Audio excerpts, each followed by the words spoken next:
What if the reason you feel so heavy isn't because life is too much? It's because you've been carrying what was never yours to begin with. Worry doesn't always come with loud alarms. Sometimes it slips in silently, settling beneath your ribs before your day even starts. It's disguised as responsibility, masked as preparation, but beneath it all is a quiet pressure that keeps your breath shallow and your thoughts spiraling. And while the world tells you to push through, plan harder, and do more, this space invites you to do something radically different. To pause, to observe, to return. In this video, you won't be told to simply let it go, as if peace were a switch. You'll be guided, gently, deliberately, through 8 powerful truths drawn from Stoic philosophy and modern life, designed not just to ease your mind, but to realign your spirit. You'll discover why most of your worries aren't even yours, how to stop the loop that keeps you up at night, and what it truly means to feel still again. This isn't just about managing stress, it's about reclaiming clarity, anchoring yourself in the present, and realizing that inner peace isn't found in controlling the storm, but in remembering you were never meant to hold it all. If this resonates with where you are in life, stay with me. You're not alone in this. Share your reflections below. Your story might be the light someone else is searching for. And if this journey speaks to you, subscribe. Let's begin where peace begins, within. 1. Why most of our worries aren't even ours. There's a quiet truth that often gets overlooked. Much of what weighs on your chest each morning, much of what keeps you tossing in bed at night, never actually began with you. It wasn't born from your own judgment, nor rooted in your own experience. Instead, it came from what you were told you should fear, who you were told you had to be, and what you were taught to measure yourself against.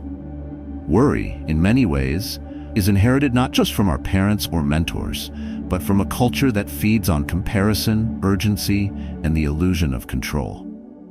And somewhere along the way, you stopped questioning whether those fears even belonged in your life. You just carried them. A man in his 40s might feel consumed with the idea that his career isn't far enough along. He compares himself to college friends who run companies, men on television who seem to have it all, and even to the voice of his own father, who used to ask why everything he did wasn't enough. But when you step back and ask yourself, did I choose this standard, or did it choose me? Something begins to shift. You realize that not every pressure you carry was invited in. Some crept in through cracks in your self-worth, others were shouted in during childhood, and many were whispered over years of subtle conditioning. This matters because the mind is not meant to be a dumping ground for generational fear and social anxiety. It's meant to be a place of clarity. When you hold on to every fear as if it's yours to fix, you crowd out the very stillness you're trying to return to. Most people don't even notice the weight they carry until they're asked to set it down and realize they don't remember why they picked it up in the first place. That's the danger of unexamined worry. It becomes a silent default. You begin to mistake noise for awareness, fear for responsibility, and anxiety for preparation. Stoic philosophy offers a powerful mirror in this moment. Epictetus reminded us that what disturbs us is not the thing itself, but the judgment we place on it. This is where your strength begins, not in conquering worry, but in identifying what is truly yours to carry. Not every fear is yours. Not every standard is yours. Not every battle is yours to fight. And once you become discerning about that, peace becomes possible, not because life suddenly gets easier, but because your burden becomes honest.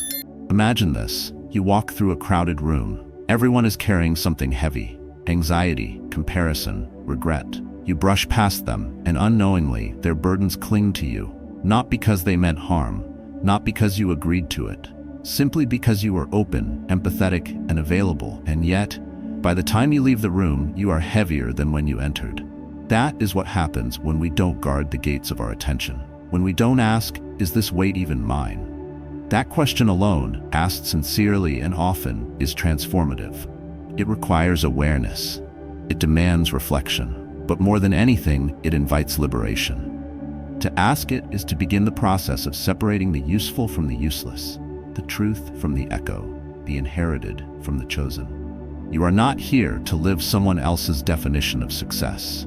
You are not here to fulfill society's version of safety. You are not here to carry everyone's expectations on your back. You are here to live rooted in clarity, aligned with values that resonate with your soul, and free from the fog of borrowed worry. And that clarity is not achieved through achievement, but through stillness, by stepping back and removing what was never yours to hold. That's not indifference. That's inner strength. That's emotional discipline. That's freedom. Let this be the turning point where you stop absorbing every fear that knocks on your door. Let this be where you begin to observe your mind, not as a container to be filled, but as a space to be cleared. Because the peace you're chasing isn't far away. It's just buried under layers of assumptions, beliefs, and inherited anxieties you never pause to question. Strip them away, not all at once, but one by one, with courage and care. And with each layer you let go, you'll begin to hear something again, your own voice, your own rhythm, your own truth. You don't have to carry everything. In fact, you were never meant to. 2. How to stop the mental loop that keeps you awake at night. The body lies still, but the mind refuses to rest. That's the quiet betrayal so many face at the end of a long day. You turn off the lights, pull the covers, and try to soften your breath, but behind your closed eyes, scenes begin to replay. A conversation from earlier, something you said or didn't say, runs in the loop. You watch it again and again, rewriting your response in search of relief that never arrives. Or maybe it's not just one moment. Maybe it's the echo of rejection, a failed interview, a harsh decision you keep dissecting, as if thinking more might finally deliver peace. But the mind isn't a courtroom, and rumination isn't resolution. It's repetition without movement. And if left unchecked, it becomes a ritual of suffering. This loop, this obsessive return to unresolved moments, is not a sign of deep thought. It's a symptom of unresolved control. We think that if we keep reviewing the moment, we might extract a new meaning. Or worse, we might fix it retroactively in our heads. But life doesn't unfold backward, and clarity never grows in the soil of mental clutter. The Stoics knew this. They didn't aim to fix every past event. They trained themselves to respond wisely in the present and let go of what no longer served them. What happened has happened. What's within your control now is not the memory, but your relationship to it. Still the mind clings, it whispers, but what if? And off you go again. You lie there in the dark rehearsing pain, dragging tomorrow's energy into yesterday's wounds. The loop feeds on silence. That's why it grows strongest when everything else grows quiet. And yet this silence can also be the solution. Because the same mind that replays regret can be trained to release it, not by force, but by understanding. Not by avoidance, but through conscious practice. And it begins by changing the ritual you have with your own thoughts. Before bed, the body knows to brush its teeth, wash its face, and prepare for sleep. But what of the mind? Most people never create an ending for their thoughts. They simply carry them from day to night like a briefcase. They never set down. The Stoic approach is different. It asks that we end the day with awareness, that we pause, reflect, and release. One of the simplest practices is to journal, not to analyze, but to empty, not to solve, but to let go. 5 minutes with a pen can save hours of inner dialogue. And no, it won't erase the past, but it will return your energy to the only place where you have any power, the present. Write down what is unfinished. Then write, I release this for now, not forever, just for now. Let it leave the loop and rest outside your mind. This simple act of separating self from thought creates enough space to breathe. And breathing matters, because the loop thrives on shallow breath. The body tenses, as if bracing for an impact that never comes. One conscious inhale interrupts the spiral. It reminds the nervous system that you are not in danger. That moment has passed, that you are safe. This is where stillness begins. Not in silence alone, but in safety. You cannot quiet a mind that believes it must stay alert to survive. So first, make it feel safe. That's your only job at night. Not to solve, not to perfect, not to win arguments in your head, but to gently say, you've done enough, now rest. You might think that the mental loop is proof you care, that staying awake, thinking through every possibility, makes you responsible. But worry is not the same as care, and looping is not the same as learning. Stoicism teaches discernment. You must ask yourself, is this useful or just familiar? That one question draws the line between mindful reflection and mental punishment. If it's useful, act. If it's just noise, breathe and let it pass. And if the thoughts come back, because they will, meet them with new rituals. Light a candle. Play soft music. Speak aloud. This is not for tonight. Repetition doesn't only serve worry, it can serve peace too. When you teach your mind new habits of rest, it will learn to trust that sleep is not surrender.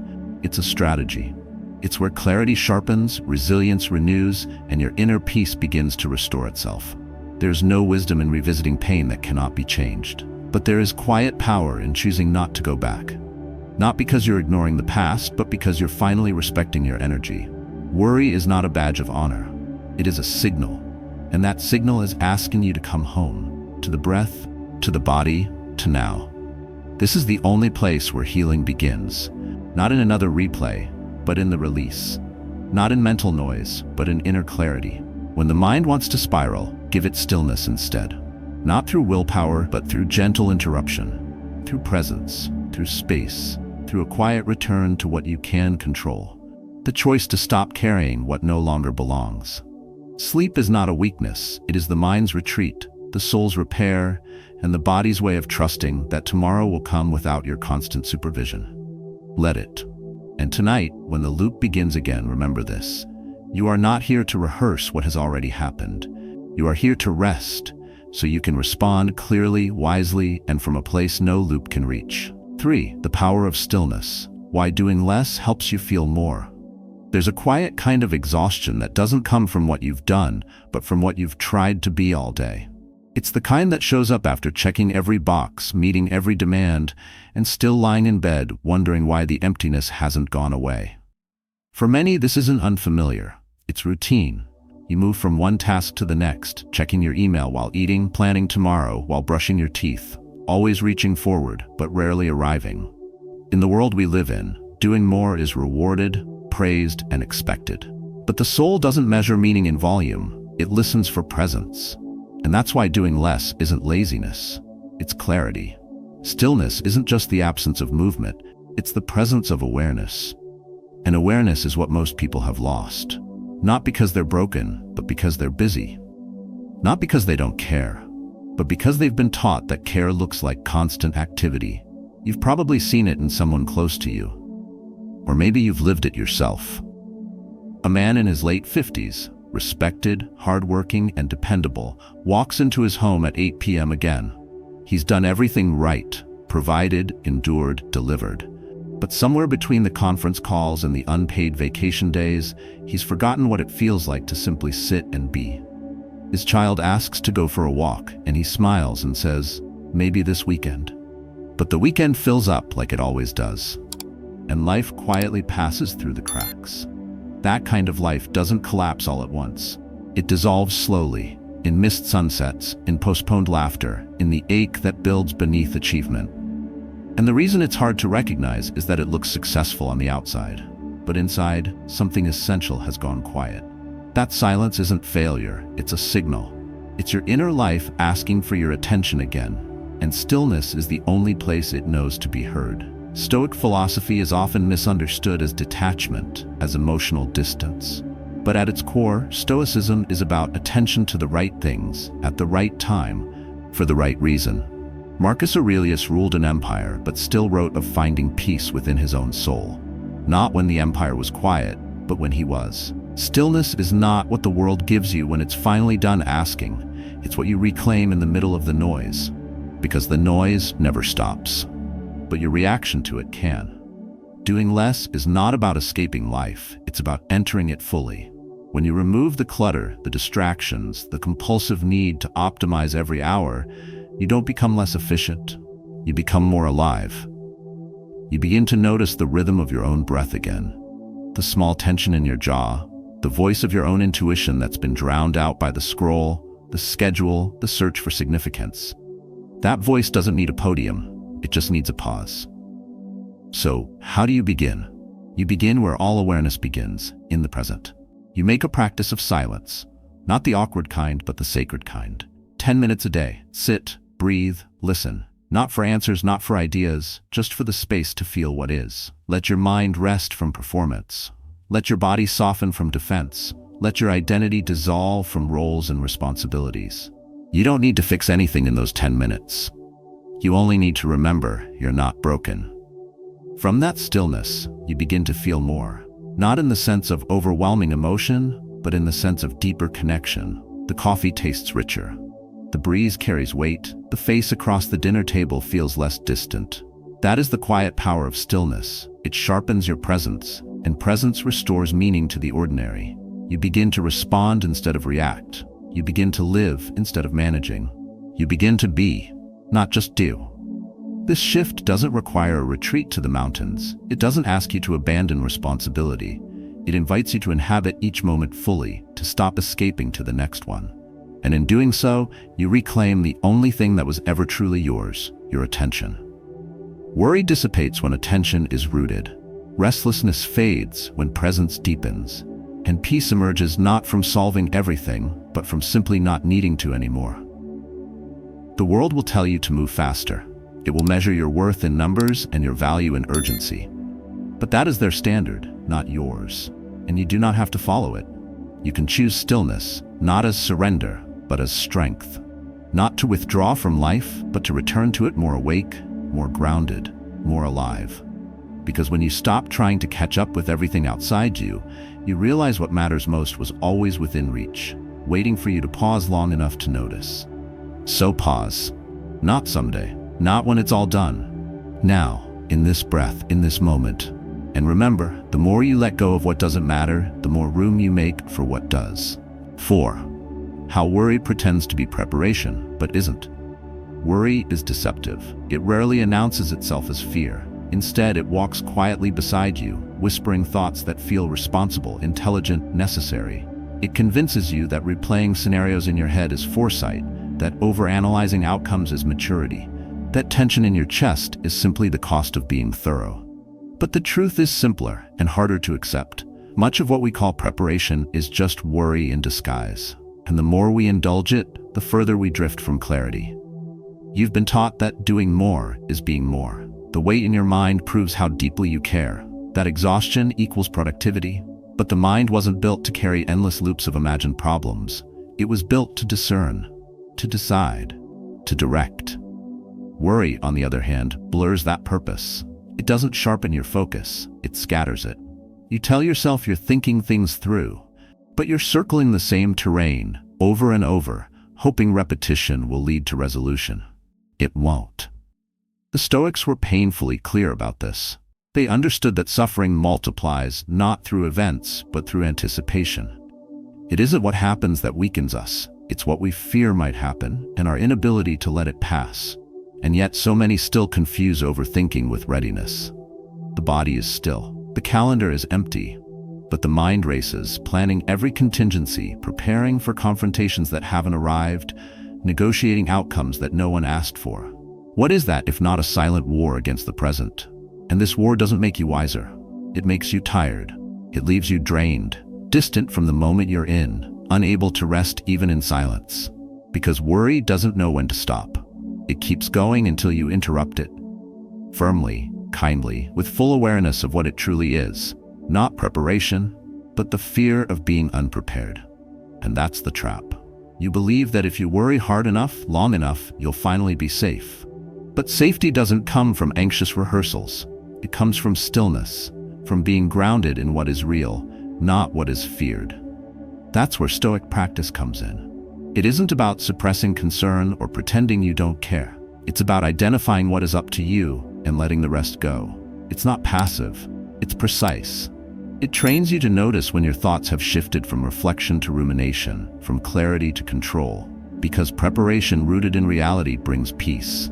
But worry, anchored in illusion, only brings tension. And tension, repeated, becomes your default mode, until even quiet moments feel threatening. So what do you do when the mind starts spinning again? When do you mistake inner chaos for necessary preparation? You pause. You name it. You ask yourself, not as a performance but as a grounding, is this useful or is this familiar? If it's useful, act. If it's familiar, breathe. Stillness isn't a passive escape from responsibility. It is how you return to the right action. It gives you back the clarity that worry stole. Because when the fog lifts, what remains is often simple. One task, one choice, one truth. Doing less isn't failure. It's discipline. Saying no to mental clutter is not weakness. It's control of the most powerful kind.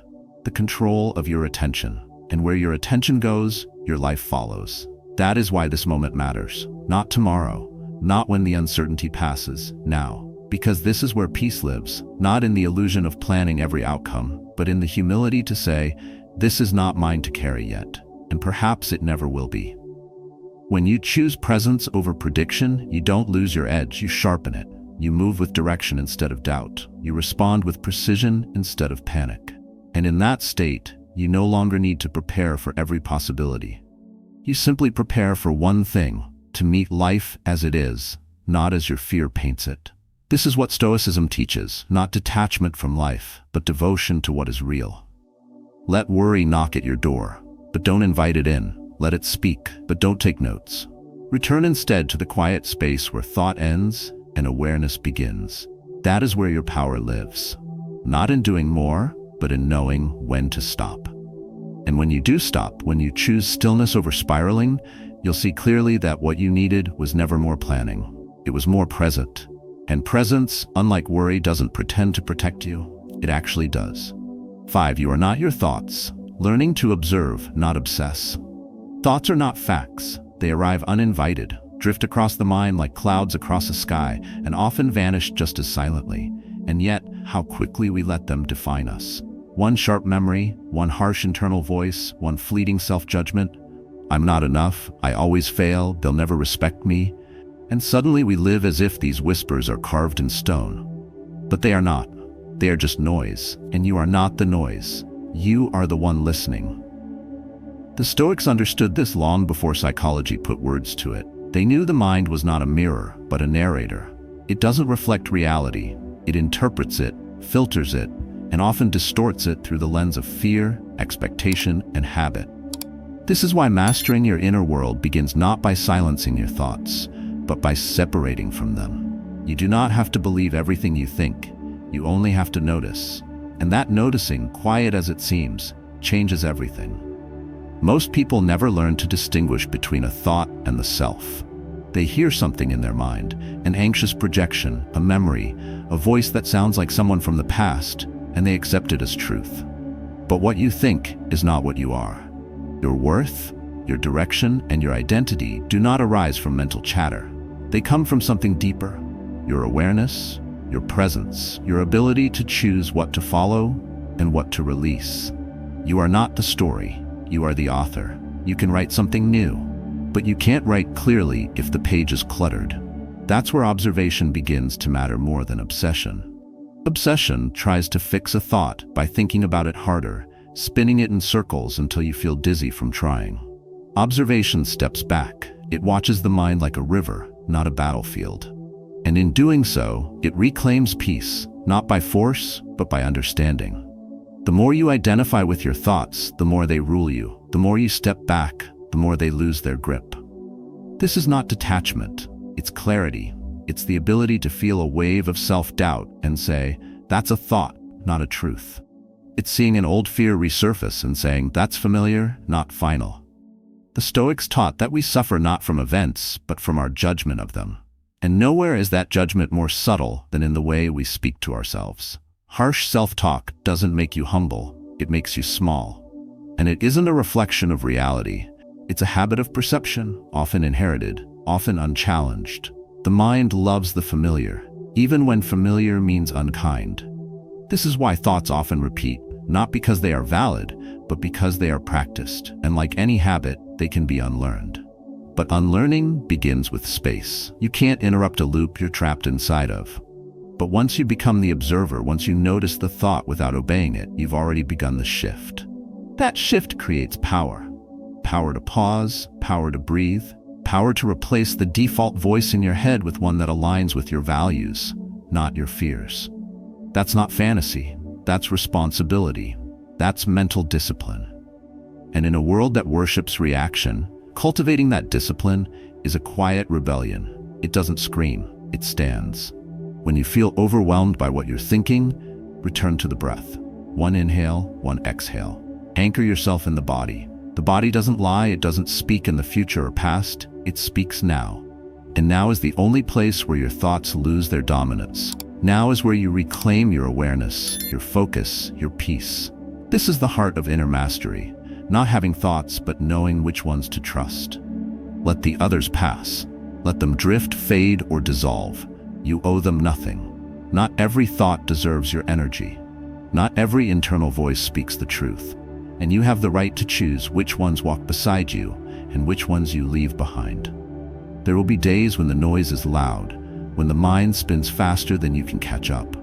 On those days, don't fight the storm. Sit beneath it, watch it pass, anchor in silence. Write if you need to, walk if you must. But do not confuse the weather in your mind with the shape of your soul. You are not the storm, you are the sky it moves through. This is what Stoic presence looks like. Not perfection, not controlled, but clarity, stillness. The choice to stay grounded in the self that watches, instead of drowning in the self that reacts. When you understand that thoughts are not commandments but suggestions, you begin to live deliberately. You begin to respond, not reflexively, but from a place of still wisdom. You are not your thoughts. You are the one who sees them, questions them, and ultimately rises above them. And the more you return to that awareness, the more you'll discover something powerful waiting beneath the noise.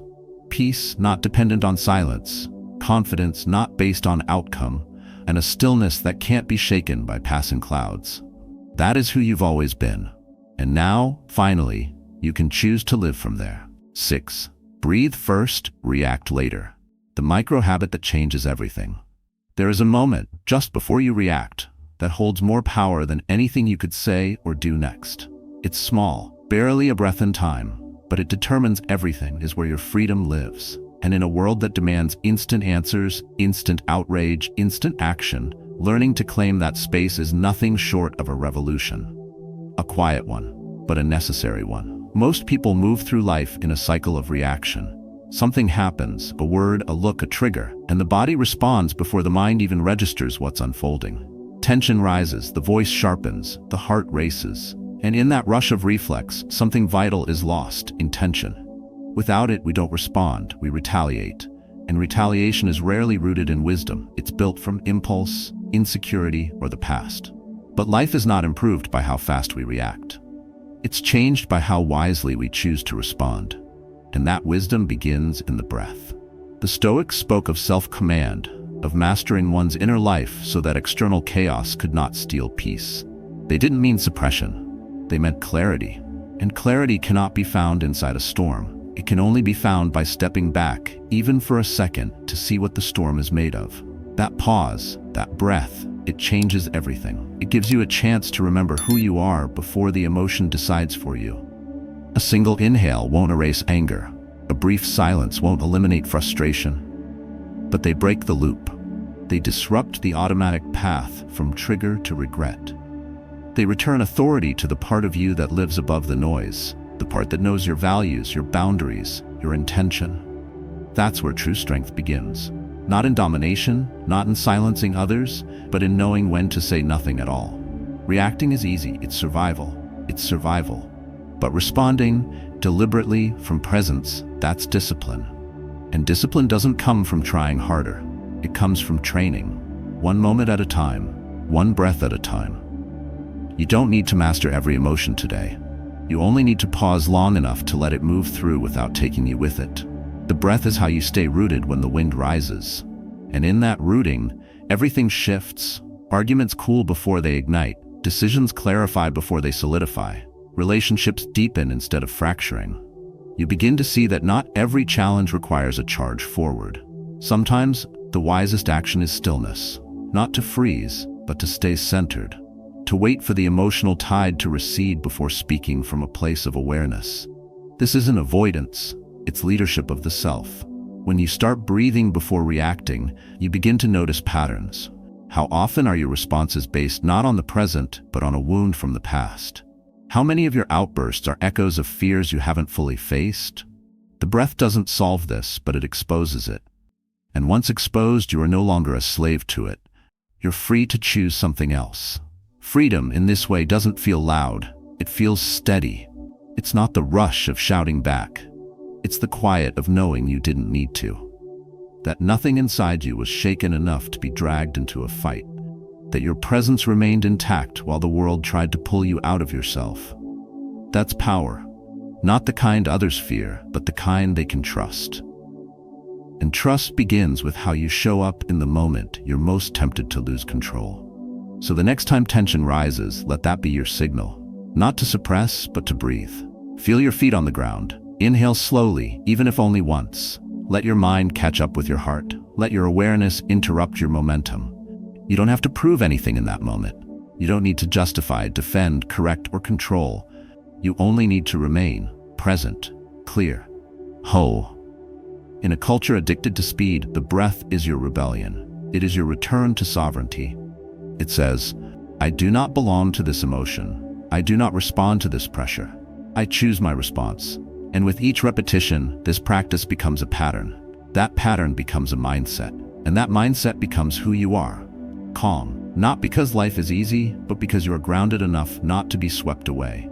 Stoicism doesn't ask you to be unfeeling. It asks you to be unshaken. And to be unshaken, you must learn to pause. Not once, every time. Until the pause becomes natural and the breath becomes home. That's when you stop being someone who reacts and start being someone who leads yourself, your emotions, and your life with quiet command. You already have that power. You just have to choose it.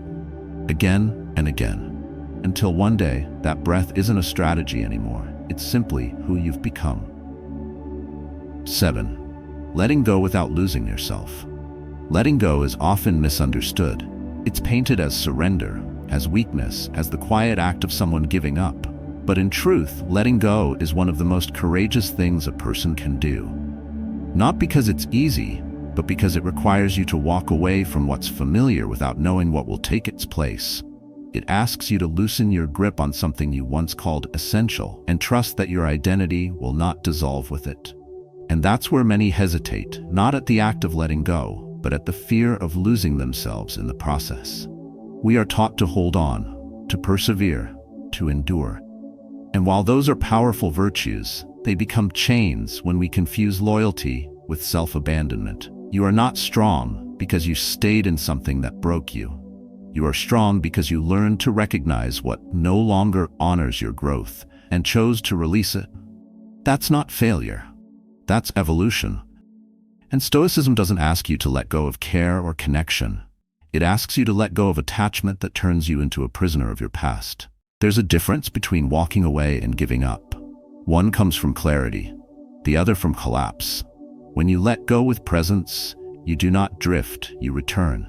You return to the space within you that remembers who you are beyond the relationship, beyond the title, beyond the version of yourself that was built just to survive. And in that return, something quiet but powerful begins to rise. Not a new identity, but the one that's always been waiting beneath the noise. The Stoics taught that freedom is not the absence of external obligation. It is the mastery of inner orientation. You are free the moment you no longer outsource your peace to something you can't control. You don't need to be cold to detach. You don't need to numb yourself to walk away. Letting go isn't about not feeling. It's about feeling fully, then choosing to move anyway. It's choosing peace over patterns, truth over comfort, growth over stagnation. Often the hardest part isn't the letting go itself. It's facing the echo that remains. The silence after the noise, the space after the story ends. But that silence is not a void. It's a beginning, and it takes strength to sit in it without rushing to fill it. It takes strength to resist calling it loneliness when what it really is room to breathe. Stillness doesn't mean absence. It means presence, unburdened. And in that space, the parts of you that were silenced by compromise begin to speak again. You begin to hear the truth of what you need, what you value, and what no longer aligns. And when that truth is clear, the weight you carried for years no longer feels like responsibility. It feels like resistance. Resistance to the life that's been quietly calling your name. But the door doesn't open until your hands are empty. And your hands can't be empty if you keep clutching the past out of habit. Letting go doesn't mean erasing. It means honoring something for what it was, without demanding it continue being what it no longer is. It means being grateful, even if it didn't end the way you imagined. It means releasing the illusion that healing requires closure. Because some chapters are not meant to be wrapped neatly, they are meant to shape you, then pass. You are not here to live inside yesterday. You are here to meet this moment with full presence. And sometimes that means walking away without bitterness, without resentment, just a quiet knowing that your peace matters more.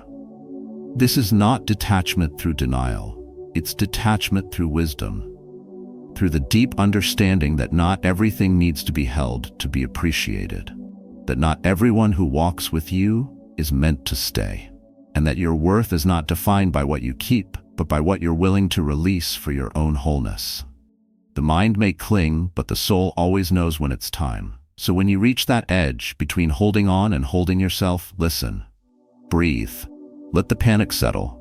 Let the quiet speak. You are not your past. You are not your pain.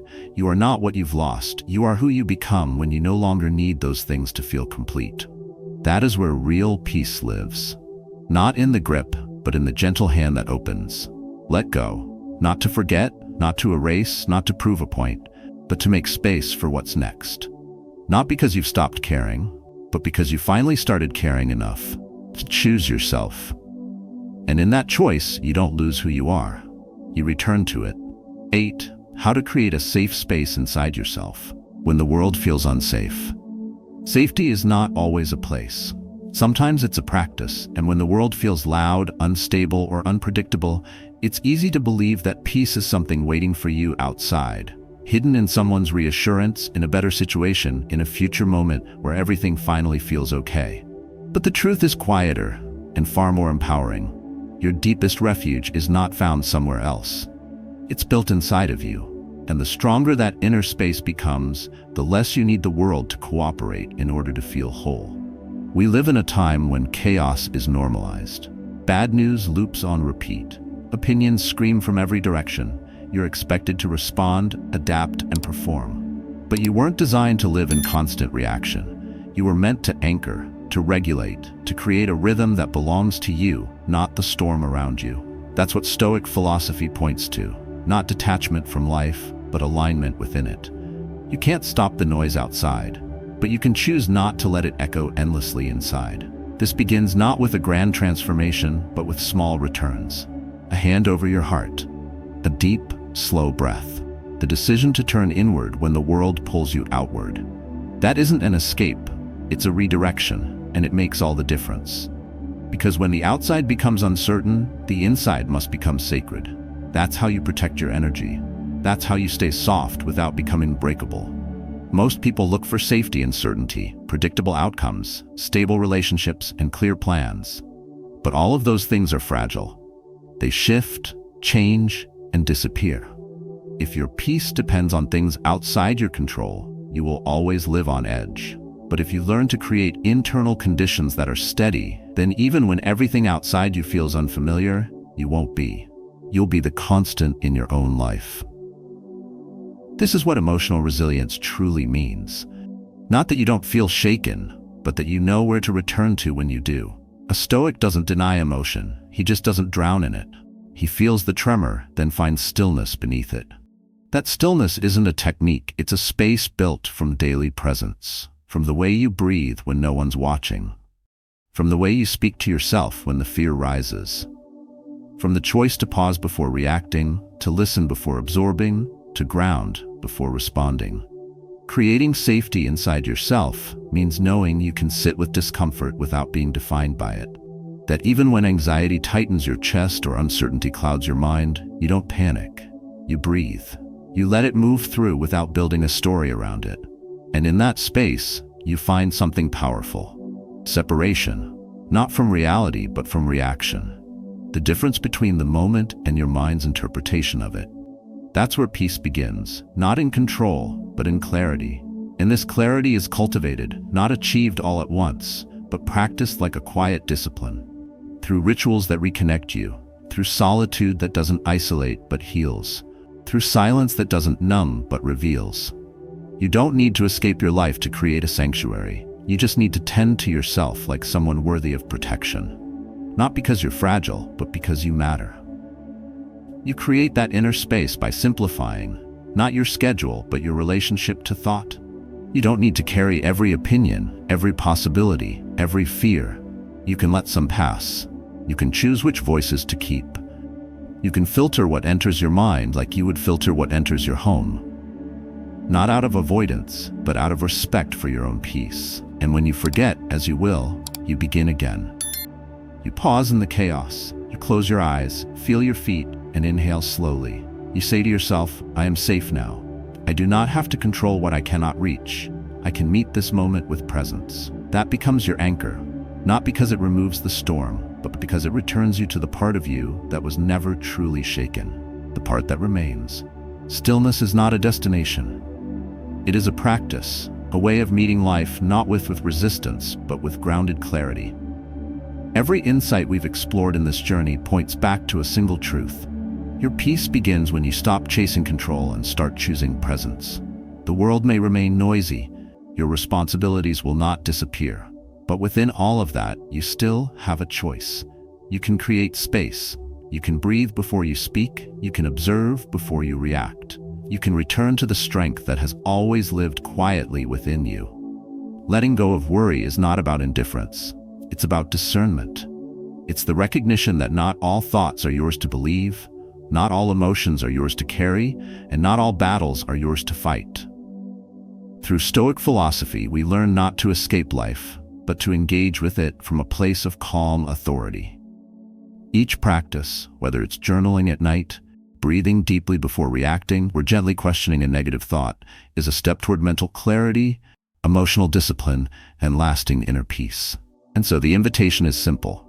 Begin small. Begin now. Create a moment of stillness today. Make it yours. Let it be enough. Let it grow. If any part of this spoke to you, I invite you to share your story below. Your journey, your challenges, your victories, they matter. They might be exactly what someone else needs to hear today. Because we're all learning how to come home to ourselves, one quiet choice at a time. Keep practicing, keep returning. Let go, gently, courageously, and let yourself feel still again. That's not weakness, that's wisdom, and it's waiting for you.